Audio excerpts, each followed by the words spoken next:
When our sheep first started grazing at Hill-Stead, the pasture consisted of multiflora rows, a few saplings, and poison ivy. The brambles were so dense the sheep's wool would frequently get hopelessly tangled up in the thorns, and they'd be completely unable to extricate themselves.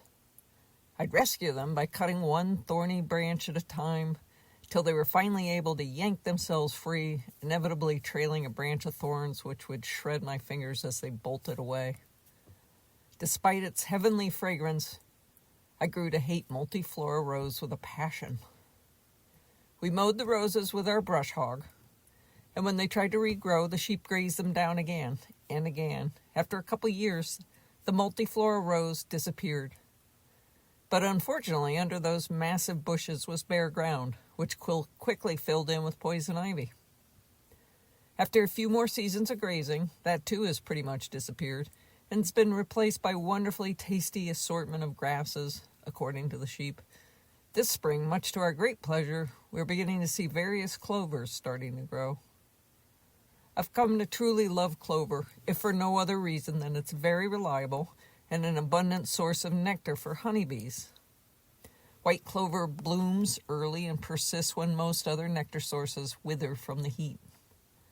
The fact that the bees depend on clover is reason enough for me to welcome it to our fields, but there's more, much, much more. As a proud member of the legume family, clover is high in protein, which our sheep on their strict vegan diet have otherwise been lacking. From now on, our flock will benefit greatly from having a healthy dose of clover in every mouthful of grass, and they clearly love it. If the fact that the bees can depend on it and our sheep love it isn't enough, there's even more.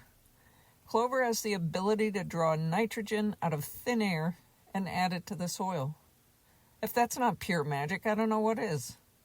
It's a process called nitrogen fixation, and scientifically it's been well studied and understood, but to me it's simply a gift. A well-grazed pasture doesn't even need chemical fertilizer. The clover adds enough nitrogen to the soil to encourage all the grasses around it to thrive. I don't particularly care if our clover has 3 leaves or 4. I always feel incredibly lucky whenever I see it.